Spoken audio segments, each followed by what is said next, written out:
Say that you a baller. You lame, can't play this game. Step up to the plate, cause you say that you a baller. At the top, this is how I rock. And welcome into episode 3. Three. Which means...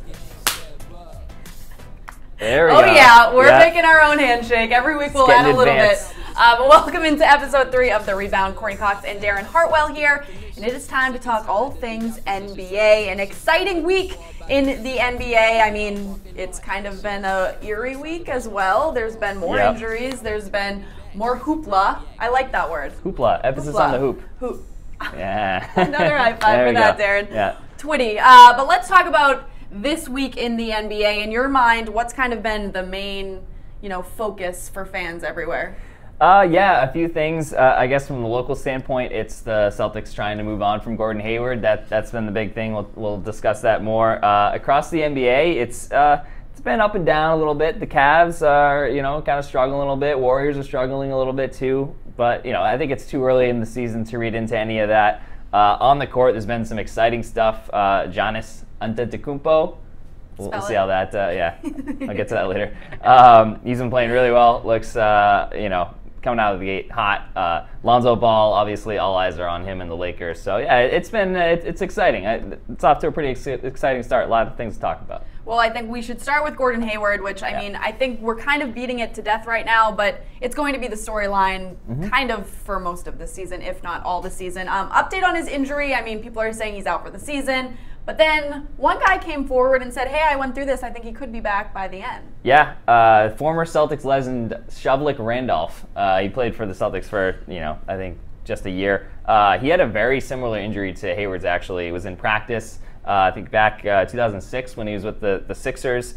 Injured his ankle. Very, very serious. Players were freaking out. And his timetable, judging on his timetable, he said, Hayward might be able to come back at the end of the season. I had a pretty, a relatively smooth recovery process. My opinion on that is I think they should just shut him down, take the season as a loss, go to 2018. I don't think it's worth rushing him back at the end of the season. Injure it more? Right. I think it's also a psychological thing, too. You're coming back to the court. Maybe you're almost 100%, but if that's going to be like down the stretch, playoffs, high-stakes games, I just don't think it's worth it. Well, I don't either, but his spirits are high, which is always good to see. At the Celtics home opener, this is what Gordon Hayward had to say to the fans. What's up, everybody? Just wanted to say thank you to everyone who's had me in their thoughts and prayers. I'm going to be all right. Hurting me that I can't be there for the home opener. Would want nothing more than to be with my teammates and walk out on that floor tonight. But I'll be supporting you guys from here and wishing you the best of luck. Kill it tonight. Thanks, guys.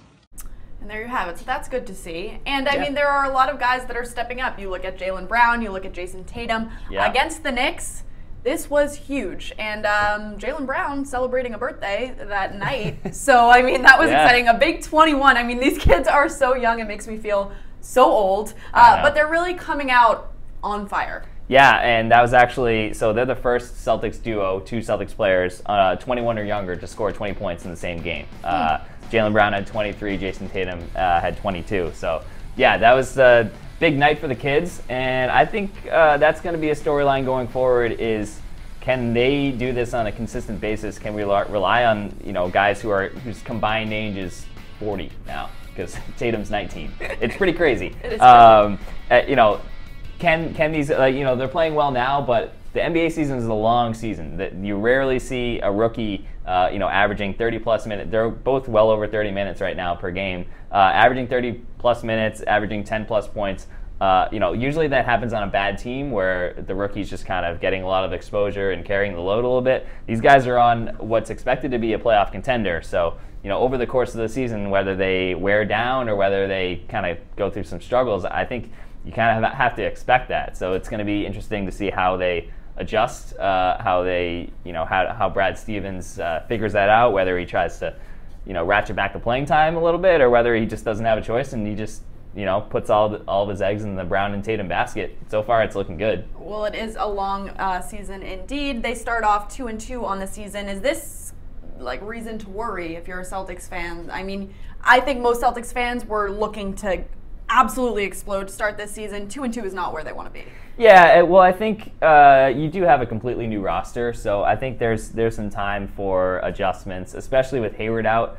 You know, a lot of people have been talking about how, you know, they had a plan. It was a new plan in place for Hayward, and then with Hayward out, it's a completely new plan off of the new plan. So it's lots of new plans. Yeah, it's really a whole lot of adjustments. They're dealing with a very, very green roster, only 4 players returning, and now Hayward's out.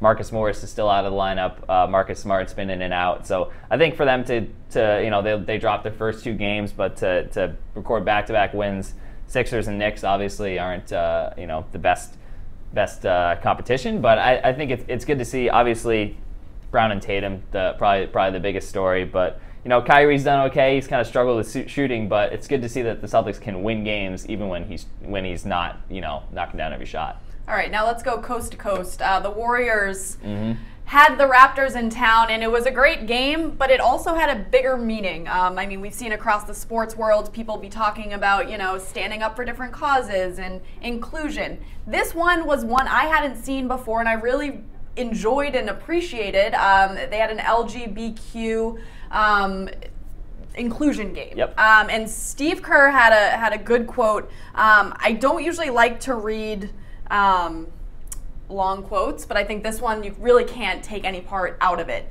So he said, "There's never been a more important time in our country to respect the person next to you, regardless of race, creed, color, or sexual preference and sexual identity. Maybe if you are coming to the game tonight and your child says, 'What does LGBTQ mean?' explain it to them and explain the importance of loving the person next to you and respecting them no matter what or no matter who they are and where they come from. They are human beings, we are all human beings, and we are all in this together." Which I thought, I mean, as a coach, and he started off his opening line, it was inclusion. I think that was the first word out of his mouth. Yep.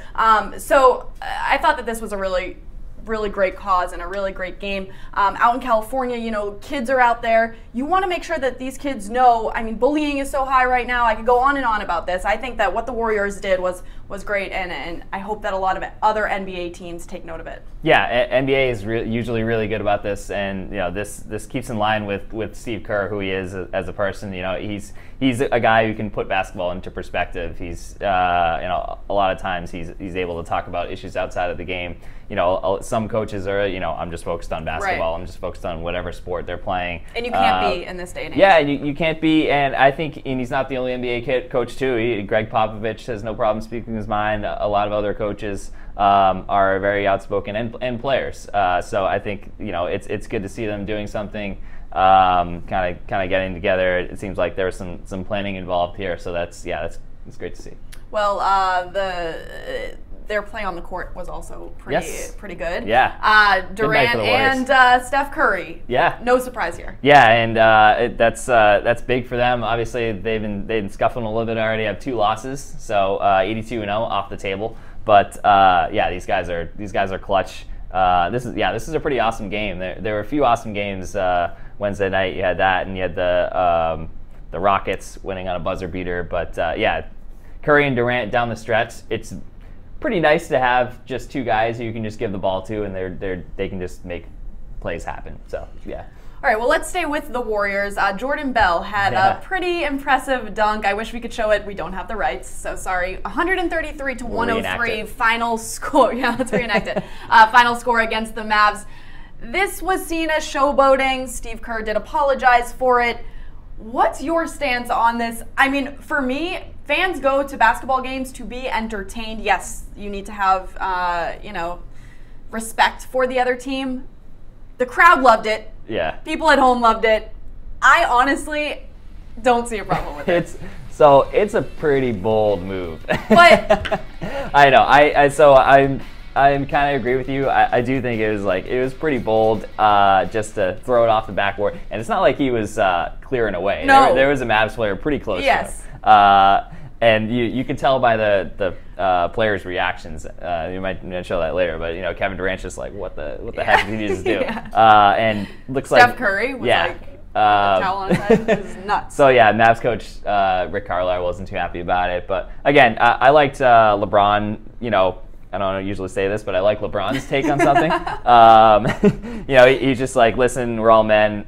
Stop me from dunking. You know, if you know, if you don't want people to showboat, then you know, get back on defense, or you know, prevent them from blowing you out, or whatever the situation is. So I think that's kind of where I fall in it too. But yeah, for a rookie to drop that in there is a pretty bold move. But. Well, and I have to say, I mean, if you're Steve Kerr, obviously you have to apologize for it. I think it's kind of like you can't not. Right. But to see one of your rookies pull off a move like that, you got to kind of be like, all right, this isn't bad. This is kind of good for us. Yeah, I think it's more you're more just worried about the perception for other teams, but yeah, I think internally it's like, hey man, that's pretty cool. All right, now let's move on to the Lakers. You already talked about Lonzo Ball. You can't go 3 minutes into the show without talking about him. They had a win over the Wizards, the Wizards' first loss of the season in overtime. So how do I phrase this? Lonzo Ball is in every headline about this game. It's like the team rallies behind Lonzo Ball. He didn't lead the team by any means. So it's kind of weird to me. 6 points, 8 rebounds, 10 assists. I mean, the 10 assists, yes. But 6 points, he wasn't the hero in any means for this game, in my opinion. Yeah, and you saw Brandon Ingram down the stretch had that bucket to tie it up and send it to overtime. I think that's kind of how Lonzo likes it. You know, he's a pretty good scorer, but he's going to be the facilitator. He's going to be the guy who kind of does some other things. It's just so interesting because it's kind of like the perception that his dad's created for him, but his dad's completely separate. But you know, his dad can talk him up all he wants, but you know, Lonzo's not going to be the guy, I think, at least right now, who's going to dominate and take over the game offensively. You know, if he's surrounded by other weapons, he's going to get them the ball. He's going to help them score. But yeah, it's it was a great atmosphere. You know, he had all the lead up. John Wall saying, you know, we're going to have no mercy on Lonzo. Well, he has a target on his back. We've talked about that. Yeah, and LeVar Ball during the game, you know, was interviewed on the sideline and basically in like the Lakers were losing. He's like, oh yeah, we're going to come back. Like we're gonna win. And then of course they win, and he gets to brag all he wants. Well, you talk about John Wall having no mercy on him. Julius Randle, no mercy on John Wall. He had a kind of if you want to win a game, if you want to tie a game and you're in overtime, John Wall's the guy you want to give the ball to. He gets stuffed. 15 seconds to go in the game. So that's kind of an ego blow. Yeah, tough one for John Wall, but yeah, I mean, I love it. I love all the back and forth. I love, you know, people calling out Lonzo Ball, the Lakers coming back. So it's like Julius Randle kind of has Lonzo's back. You know, the Lakers have his back a little bit. The Lakers are going to lose a lot of games this year, but they're still going to be fun to watch. Just how other players and teams. It's a drama. Yeah. It's a reality show. Yeah, it's a nice little soap opera. I guess. I'm for it. All right, now let's talk about a tweet that threw the NBA into a wild frenzy. Eric Bledsoe's tweet. I'm going to let you take this away. Yeah, it was. I don't feel like counting the words, but it wasn't many words. No. I don't want to be here. Yes. And so that there's a pretty hilarious storyline behind this. That was basically him saying, like, I don't want to be in the Suns, demanding a trade. His explanation. This is PR 101. His explanation to Suns GM Ryan McDonough, according to Ryan McDonough, is that he was at a hair salon and he just didn't want to be at the hair salon, which I can see that. Maybe some people don't want to be at a hair salon. I think he didn't want to be at a hair salon and also does not want to be on the Suns. Correct. So. But if you're his agent, you're his manager, you're saying, hey, what are you doing? Here's your story, and you're sticking to it. Yeah.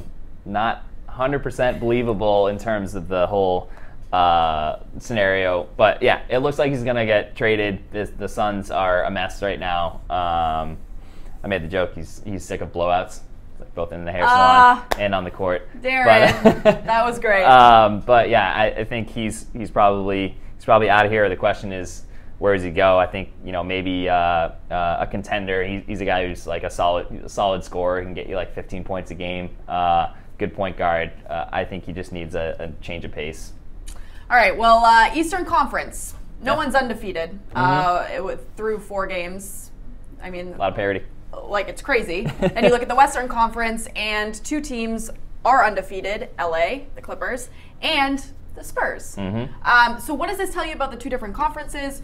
Is it crazy in your mind that no one's been able to be undefeated in the Eastern Conference? I think it's, well, first of all, it's kind of too early to draw some major conclusions, but I do think that the Eastern Conference is going to be pretty muddled this season behind the Cavs, maybe the Celtics, Raptors, if they kind of distinguish themselves, but the middle of the pack is going to be pretty muddled up. I do think the Bucks starting out 3-1. I think they're going to be a team to watch, especially if Giannis keeps playing well. I think he's an MVP candidate, and I think the Magic are 3-1 right now. So I think there's still a long way to go, and they're probably going to drop off. But it's gonna anyone that's impressed you in the whole NBA, any team that's really stood out to you that you weren't expecting to be playing as well as they are? I do like the Wizards. I like what they have going on, despite last night or the other night. I think John Wall and Bradley Beal, it's kind of the same group together, and it's the same deal with them. But when they're healthy, they're a pretty strong team. Whether they can go, kind of take the next step remains to be seen. But I think they're a great regular season team. And then in the Western Conference, the Clippers starting out 3-0, and they're without, Chris Paul's out of town, and they kind of have a new situation there. They've Patrick Beverley and Milos Teodosic. I'm not sure if that was right, but they have a new system in place, and it's working out so far. So be interesting. Some people kind of wrote off the Clippers with all the changes, with the Thunder and the Rockets loading up, but they could be a team to watch. Well, I said the Spurs starting off the season 4-0. That's not all we're going to talk about. And now we're going to talk to somebody who doesn't work for the Celtics, doesn't live in Boston, our good friend Cayleigh Griffin out in San Antonio, who works for the Spurs. Cayleigh, thanks so much for taking the time to talk to us. Thank you guys for having me. I'm excited to be on. Yay, I'm excited too. Cayleigh and I go way back. We were just telling Darren, we're good old friends, same birthday. Yeah, and this is the first Rebound guest too. Very exciting moment in You're the our Rebound first history. guest. Yeah. Congratulations. I'm honored. I'm truly honored. Yeah, Courtney and I go back. We, three of my college roommates are close friends of hers. On top of quite a few others, actually. You're friends with like all my friends. Yeah, so, basically. It's a good first guest, I guess. Yeah, Providence College grad right there. Get fired up. Am I right? You're right. We beat UConn last night in an exhibition game, so ready for that season to start as well. All right, well, let's talk some Spurs. You guys are off to a hot start, 4-0 to start the season. Talk to me about what the feeling's like down in San Antonio and who's really stood out to you so far. I mean, spirits are high right now. Starting off the season 4-0 is obviously a great thing, but expectations coming into the season are always high for this team. The Clippers are also undefeated, so not the only undefeated team right now. But it's a good start, a good solid start, because the team does not have Kawhi Leonard right now, does not have Tony Parker right now. There are quite a few new faces on this roster as well, and guys that have had to step into new roles. DeJounte Murray, who is in his second year with the team, is now the starting point guard, and he played some big games last year, but not quite starting full-time for the team yet. So it's been a pleasant surprise. I think we've had some good tests, especially early on. We started off with Minnesota, who is a very talented team with Karl-Anthony Towns, Andrew Wiggins, and they added Jimmy Butler, Jeff Teague, just to name a few. So that was a good test right off the bat. We had a battle with Toronto the other night, and you go down to Miami yesterday. They're a tough team. That's a tough atmosphere, and they're in the middle of a 4-game road trip right now, which is ending in Boston, which is always going to be a tough test for them as well. But just overall, I think spirits are high. It's very positive to see guys step up and play big minutes and put up big numbers. LaMarcus Aldridge has been pretty incredible to start the season. He's averaging 26 points a game for us right now, which only 4 games in, but to see him score over 20 in each game so far has been huge. He's obviously a key role player for this team, just signed a contract extension, so very happy to see that production out of him. And then we got another new guy in Rudy Gay, who put up his first over 20-point game last night against the Heat. He's a little underrated in my mind. He is definitely of all-star caliber. he's been very successful everywhere he's gone, and now he's just excited to be a part of this team and see what he can do. Yeah, and I have to ask, you mentioned Minnesota, and you guys, the Spurs kind of got the first look at this new this new Timberwolves team right off the bat. Do you think the buzz surrounding them, I guess, is justified? And kind of what did you take from the Spurs matchup? Obviously, the Spurs were able to pull off the victory there, but it looked like Wiggins had a big night. What do you kind of see from that team? Yeah, I think Minnesota is going to be a big contender for sure. They obviously have a lot of talent. I'm a huge Karl-Anthony Towns fan. I think he is just going to be so dominant down the line, and Andrew Wiggins obviously just signed that contract extension as well, so they're going to have him, and they have a lot of talent, and I think right now it's just finding that balance. They add Jimmy Butler, who I know is battling some illness right now, and they're just still trying to find themselves. I think that's what a lot of teams are kind of in the mix of doing right now. There was a shortened preseason, a shortened training camp, so everyone is still kind of in those learning, going through that learning curve right now. I think Minnesota is just one of those teams right now that's still trying to find their way, but are they a playoff contender in the West? I think absolutely. The West is very tough, but they have that talent. Yeah. Well, speaking of the West, I mean, you look at your squad, and it's kind of basically intact as it was last season. You talk about re-signing Aldridge, then the addition of Rudy Gay, but then when you look at the offseason, should you have made more moves, or do you think that this team can compete with, a big brother or a big guy like Golden State? When it comes to making moves, I am going to fully trust Coach Pop and R.C. Buford with their moves. They have had continued success for many, many years now. So if they decide that this is the right move, I'm going to go with it and say that's got to be the right move for this team right now. We are still in the mix of getting guys healthy, so I think that's where the question lies right now. We don't really know the status on some of them. Tony Parker is still getting back to NBA shape. He's fully cleared to play, so that's obviously great news. People were suspecting that he wasn't going to come back till All-Star break, which would have been a pretty big blow. And then Kawhi Leonard is just still out rehabbing his injury right now, but you look at this team, and they really do have so much talent. They have Kawhi Leonard, who is a top player in the world right now. LaMarcus Aldridge, if he can continue to play like this, watch out. Rudy Gay, underrated small forward, but has consistently put up around 18 points a game throughout his career. You have a DeJounte Murray, who is only in his second year, but he can rebound the ball. He's 6'5" with a 7-foot wingspan. You have a Patty Mills off the bench who brings the energy. You bring back Manu Ginobili, who at 40 years old still has a little something left in him. He brings that energy. He knows the system. He has that leadership. And then you see this team, though, who didn't make a lot of offseason moves, but we were in the NBA, the Western Conference Finals last year, competing against Golden State. I think if the team didn't have those injuries, maybe it would have been a little bit more competitive, a little bit more of a series. Don't want to look back at the past and just look forward, of course, but I think this team can compete. I think they have the talent, and they showed it last year getting to the Western Conference Finals. Yeah, and you mentioned Kawhi Leonard. Obviously, everyone knows his talent on the court, one of the best overall players in the NBA, offensively and defensively. And I think a lot of people are kind of curious. He's kind of one of those, kind of an enigma off the court, I guess you could say. There are a lot of stars out there who are on social media, who are always in the spotlight, and he's kind of different. So, as you get to interact with him every day. So, I guess what's your take on Kawhi? And I guess if you have any stories or anything or something different that people don't see from this guy.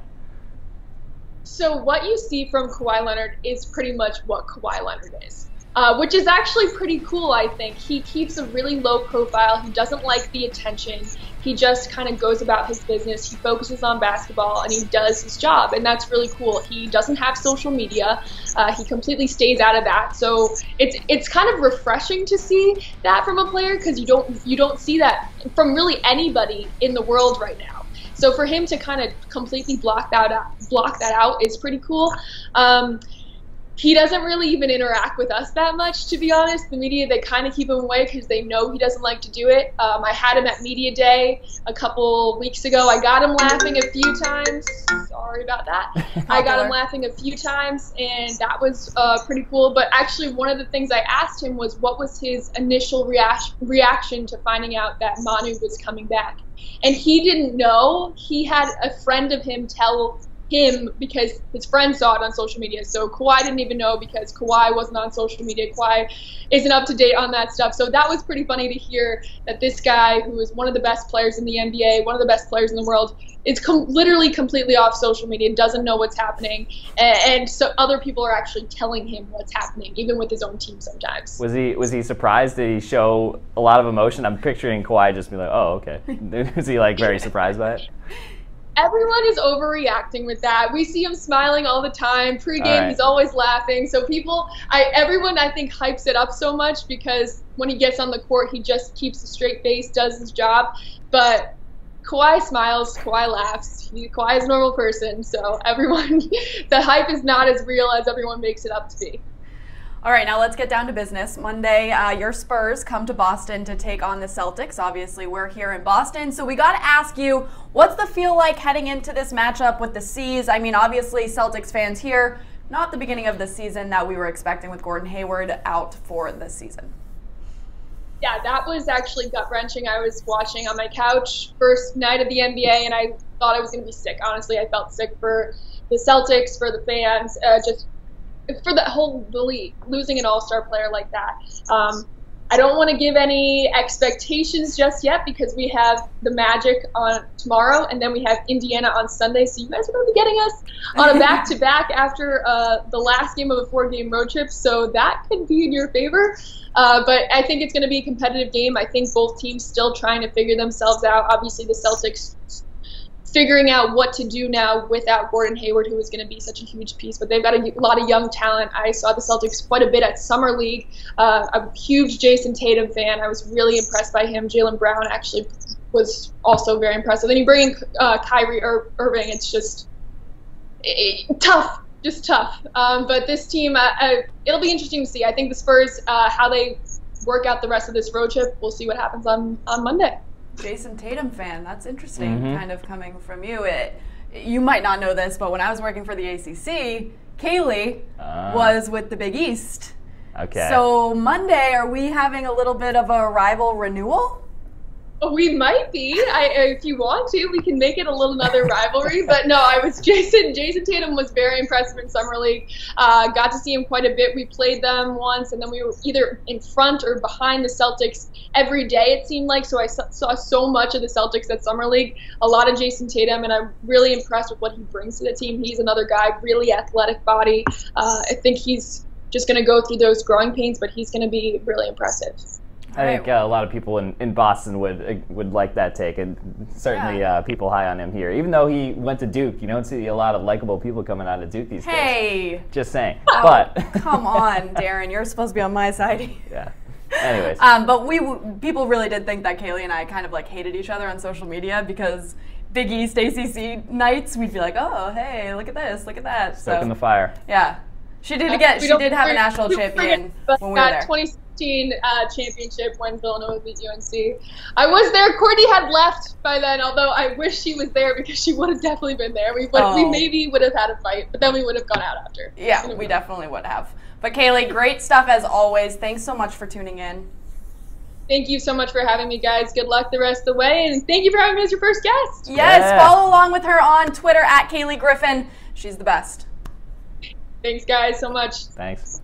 I love talking with her. It's so much fun to have the personal connection and then bring her on here.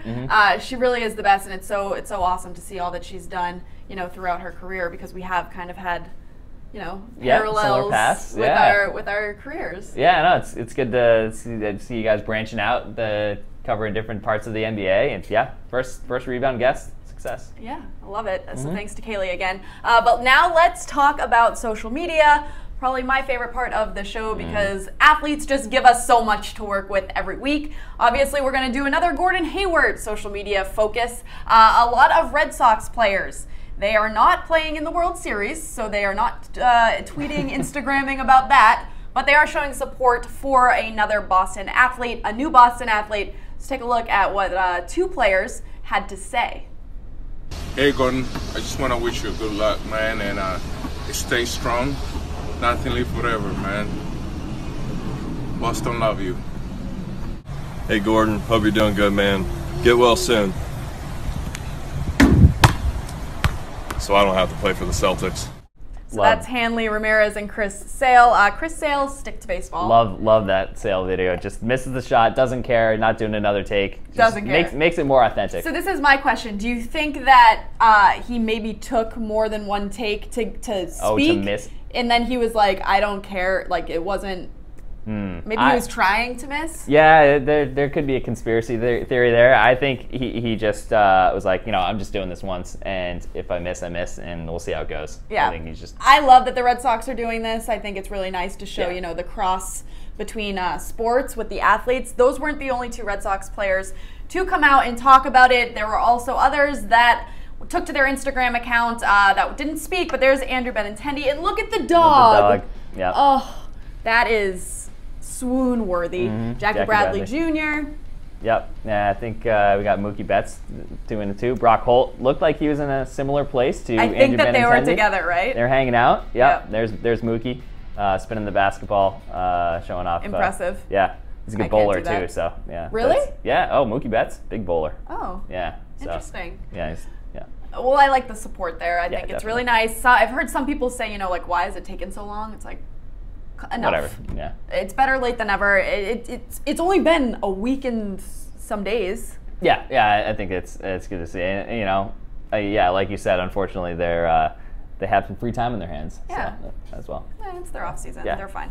But thanks so much for tuning in. Episode 3. We've done it. If you have anything that you want to see in the show, you can tweet us at Nesson or at Darren_Hartwell or at Cox Courtney. So many names to get straight. But we love to hear from you. We can use your stuff in our social media segment. But I hope you enjoyed this. Thanks again to Cayleigh Griffin for coming on. Good luck this season with the Spurs. But that will do it for us here in the Nesson Digital Studio. Keep it locked in right here at Nesson.com. We've got everything you need to know for this NBA season. Barefoot, trying to reach my reservoir. Stole my style, need to pay me back. Crazy brainiac, made me turn into an animaniac.